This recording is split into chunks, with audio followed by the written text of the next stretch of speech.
Buenas tardes, gracias por acompañarnos una vez más en Crónicas de la Calle. Hoy empezaremos con la primera parte de un programa doble, que se llama sobre la seguridad democrática, sobre repensar los conceptos de seguridad. ¿De qué hablamos cuando hablamos de seguridad, cuando hablamos de violencia? ¿Qué es lo que más mata en Córdoba? ¿Son los asaltos? ¿Es la famosa inseguridad mediática? ¿O en Córdoba lo que más mata es la desesperanza? Los crímenes entre chicos, jóvenes que mueren y matan en los barrios de Córdoba porque han encontrado en la violencia, en formar parte de pequeñas pandillas, han encontrado un método de sociabilización, un método nefasto, pero método al fin en el que encuentran un lugar de contención que el resto de la sociedad no le da. Hoy en Crónica de la Calle te mostraremos una conferencia en la que fuimos invitados a participar junto a dos criminólogos muy prestigiosos a nivel nacional, que son Martín Aspiolaza y Eduardo Binder. Ellos forman parte del encuentro del Frente Progresista y van a plantear en una conferencia abierta cuál es la postura sobre seguridad y cuáles son los mecanismos que se pueden llevar a cabo para empezar a abordar este denominado flagelo.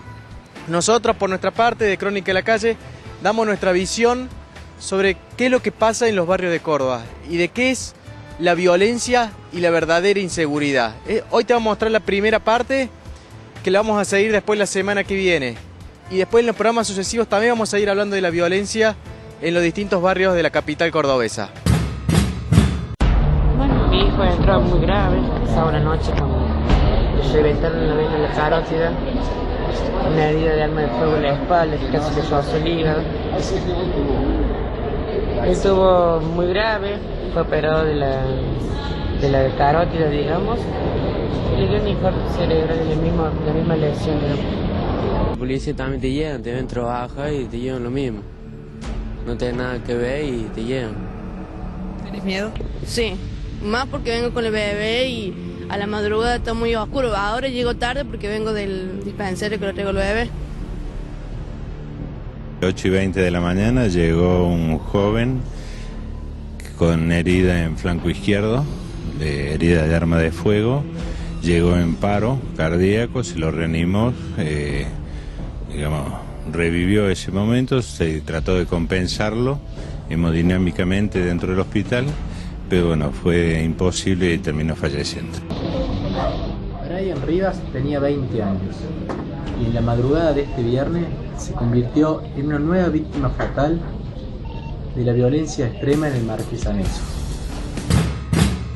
Desde la legislatura de la provincia, desde el bloque del Frente Cívico, a principios de año, cuando veníamos imaginando una serie de proyectos, de propuestas para ponerlo dentro de la agenda pública, me pareció que no podía estar ausente en este marco de discusión de ideas, de debate de proyectos, la temática de la seguridad.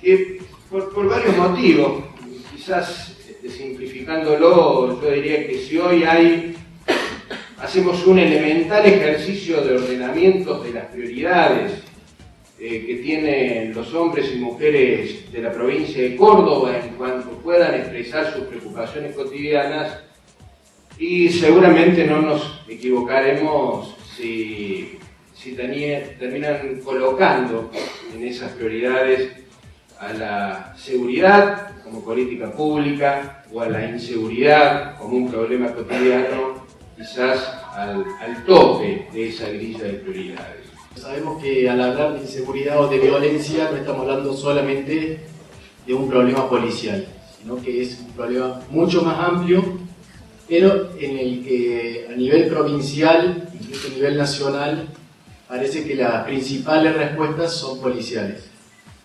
Esto lo hemos visto en los últimos días, o bueno, entre abril y mayo, lo que fue Barrio Marqués Anexo, que no es un caso, sino que es una serie de casos que me tocó cubrir de cerca, un barrio que hace rato que conozco y que lamentablemente tengo que ir ahí seguido, lamentablemente porque a donde voy es porque hay una mala noticia. Y Marqués Anexo simboliza en muchos casos lo que es la falta de oportunidades y cómo eso repercute en la violencia. porque se habla mucho de inseguridad, pero es en estos barrios donde más se sufre de inseguridad, son justamente los que menos protestan, los que menos pueden hacer público sus reclamos. Y cuando ese reclamo llega, la respuesta, como fue en este caso, fue plagar el barrio de policías. Y hoy la policía se fue y los vecinos nos siguen diciendo que siguen los tiros, siguen las amenazas, siguen la corrida. Entonces no hubo una respuesta. Para los que más o menos, en síntesis, el sábado 20 de abril, un chico de 18 años se cruzó a la noche con otro de 19 años, todos vecinos del mismo barrio, conocidos de toda la vida, que fueron al mismo colegio e incluso jugaron juntos cuando eran chicos, y por una vieja promesa le pegó un tiro, 2 tiros le pegó, no lo mató de casualidad. Al otro día, ese mismo atacante sí logró su objetivo y mató a un chico de 16 años, del mismo barrio y que conocía de siempre. Recién cuando esos casos, nosotros nos enteramos cuando hubo una muerte, que fue un chico de 16 años. Al ir al barrio a hablar con los vecinos nos dicen, no, bueno, el que mató fue tal, pasó esto, y ya un día antes había baleado a un amigo y dice que va a seguir matando. Y uno encontró un relato así duro, pero con mucha naturalidad. Los vecinos hablaban de tiros, de un chico de 18 años que andaba con un chaleco antibalas, que se lo habían robado un policía ya hace 3 años, que tenía contacto con los proveedores de droga. En ningún caso estamos hablando de narcotraficantes poderosos, sino que son toda gente de condiciones humildes y que andaba con una 9 milímetros en la mano. En las grandes ciudades y no tan grandes en la Argentina. Y es esta historia que se repite como todo el tiempo, ¿no? Chicos que se insertan en mercados ilegales, que hacen unos mangos en alguna actividad ilícita, con el uso de armas como una forma de ostentación de violencia en búsqueda de reconocimiento y de respeto, pero también como una reafirmación de una masculinidad que se percibe cuestionada, quizás porque el rol del varón como proveedor es un rol superado, pero también cuestionada por la propia constitución de ser joven, jóvenes institucionalizados que han sido abordados por el Estado fundamentalmente a partir de medidas violentas y de supresión de libertades, donde el rol de lo policial es un mal necesario y es percibido como, bueno, están, pero al mismo tiempo son un problema y, bueno, es un mal menor, y en algunos casos hay policías que tratan de sobrevivir a la lógica de la estructura, y la angustia. Fue muy claro Juan cuando hablaba de la presencia del Estado de una manera contradictoria, pero fundamentalmente desde una lógica del control del espacio, del control de las posibilidades de desarrollarse en el pequeño lugar, pero también de circular. Se escuchaban los datos respecto a las contravenciones y el rol policial de criminalizar, señalar y incidir sistemáticamente sobre aquellos que tienen rasgos que los transforman en sospechosos. Por lo tanto, ya hay un preconcepto y una señalización del Estado sobre qué lugares pueden ser transitados y qué no, cuál es el acceso a la ciudad y el derecho a la ciudad de algunos y para otros no. Y al mismo tiempo, como la imagen más fuerte es la directora que se pone a llorar, como la angustia de todas las áreas que trabajan políticas sociales y al mismo tiempo perciben que no están dando resultados todos sus esfuerzos. Es un panorama que se repite en muchas ciudades. Lo primero que tenemos que tener en cuenta es que esto no ha sido un tema tradicional de estos sectores que no se han preocupado de esto, sino hasta hace muy poco.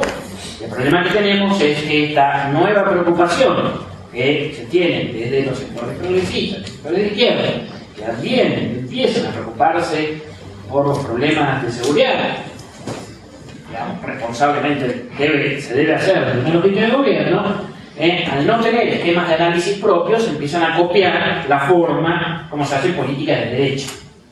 Y no hay nada peor que hacer política de derecha desde un temple, un temperamento y una energía de izquierda, porque no se hace ni una cosa ni la otra y sale todo mal.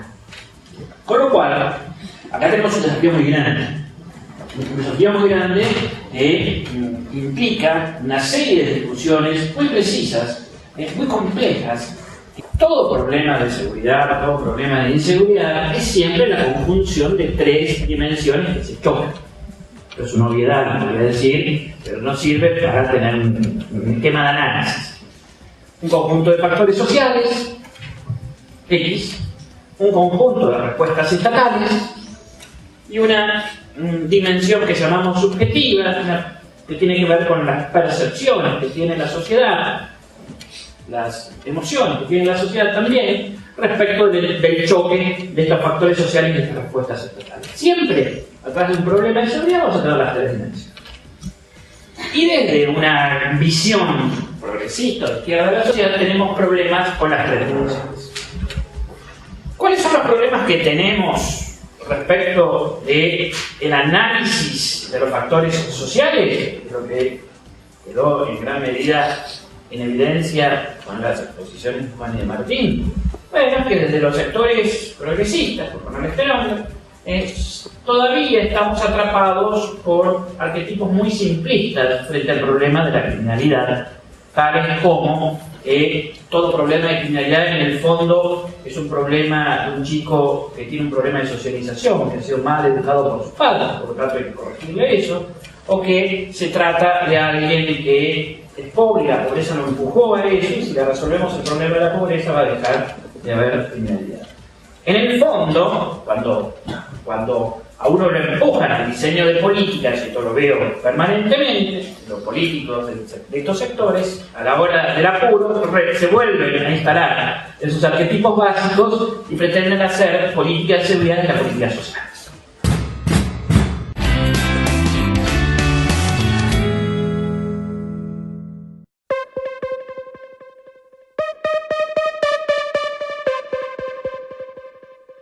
Liliana Gallo, Comunicación Estratégica, Publicidad en Medios, teléfono 156-807-076, lilianagallo@gmail.com.